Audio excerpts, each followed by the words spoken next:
भारत माता को प्रणाम करते हुए सबके इष्ट गुरु माता पिता को प्रणाम करता हूँ। बच्चों को बहुत सारा प्यार और बुजुर्गों को राम राम। आज मैं उन सारे लोगों की बात कर रहा हूँ और ख़ास तौर से उन युवाओं की बात करने जा रहा हूँ जो बहुत कंफ्यूज्ड रहते हैं, भ्रम में रहते हैं, जिन्हें कुछ भी समझ में नहीं आता क्या करें क्या ना करें। और इस कारण से वह सोचते रहते और मुंगेरी लाल के हसीन सपने देखते रहते हैं और जो भी उनके अंदर टैलेंट होता है वह सब बेकार हो जाता है।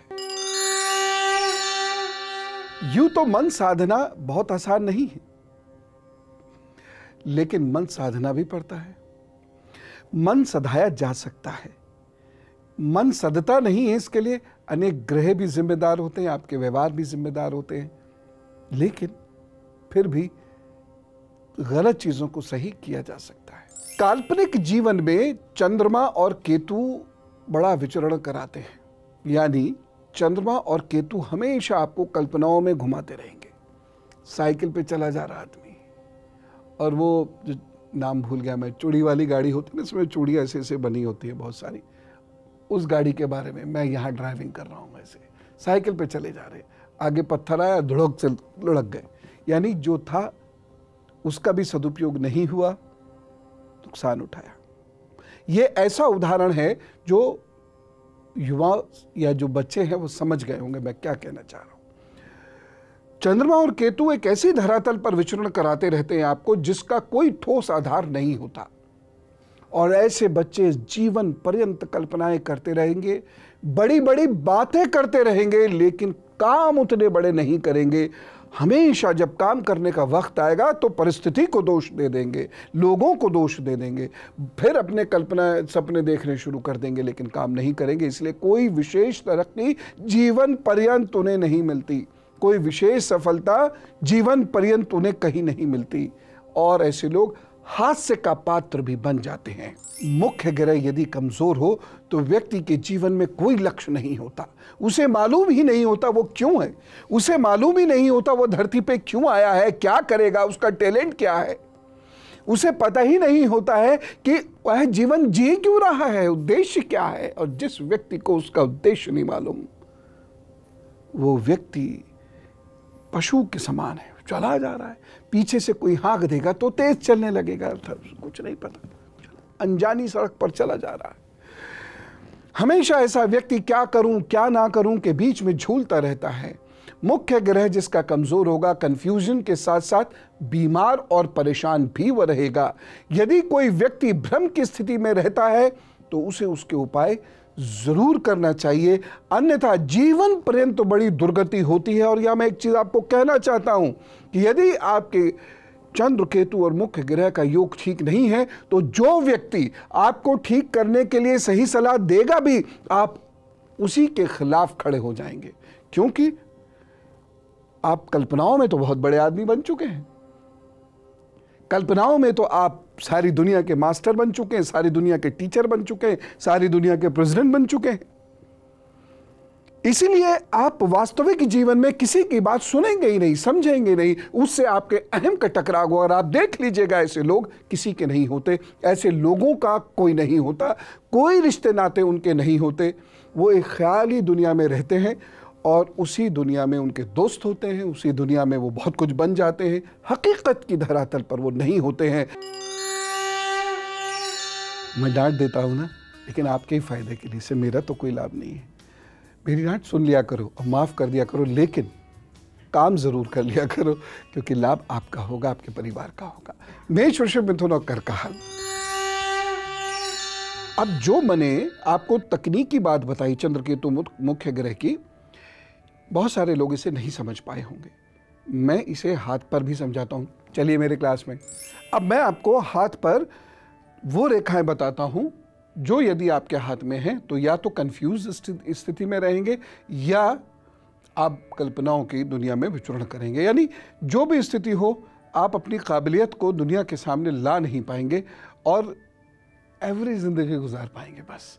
लेकिन उपाय करके सब ठीक हो सकता है। मैं बार बार कहता हूँ, कुछ लोगों को कन्फ्यूजन की बात मैं पहले कर रहा हूँ, कुछ लोगों को अपने ही बारे में कन्फ्यूजन होता है, भाई हम तो ये भी जानते हैं, वह भी जानते हैं, वह भी जानते हैं। बड़ी स्थिति थोड़ी सी गंभीर हो जाती है। एम्बिशंस, ये इस हाथ में माइंड लाइन नहीं होती, हार्ट और माइंड की एक ही लाइन होती है, सेम ही लाइन बन जाती है। इसमें एम्बिशंस बहुत होती हैं, इसमें गुण बहुत होते हैं, लेकिन समस्या क्या होती है कि वह अपने को अपने ही अहम के शिकार हो जाते हैं। मैं ये कहूँ तो गलत नहीं होगा।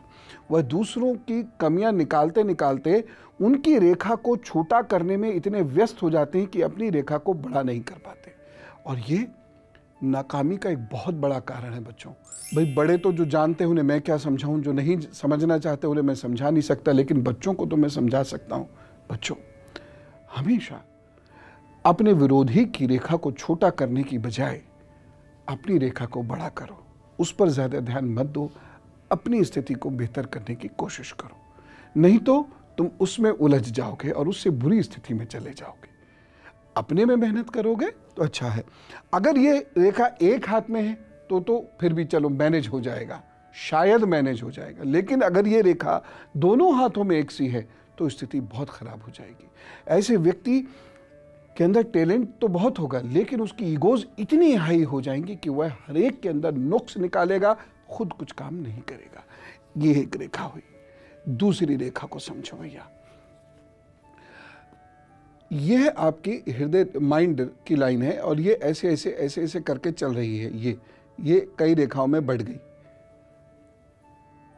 नीचे की ओर आ गई या ऐसे। ऐसा व्यक्ति अपने को बहुत इंटेलिजेंट समझता है।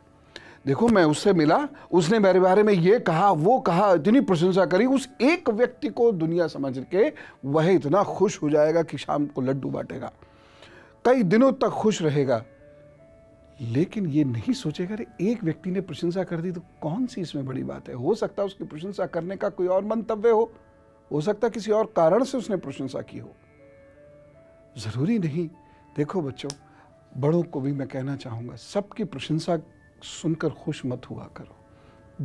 दुनिया के अंदर बहुत थोड़े से लोग होते हैं जिनकी प्रशंसा और निंदा मायने रखती है। ज्यादातर की प्रशंसा को भी दोनों कानों के इस्तेमाल से गायब करो और ज्यादातर लोगों की निंदा को भी दोनों कानों के इस्तेमाल से भूल जाओ, नहीं तो सारी जिंदगी परेशान या कंफ्यूज्ड रहोगे।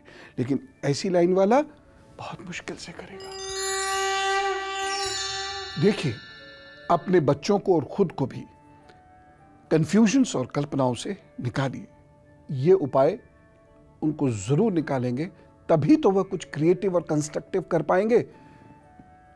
कल्पना में महल में रहने से कोई राजा नहीं हो सकता, ठीक है ना। उपाय करिए।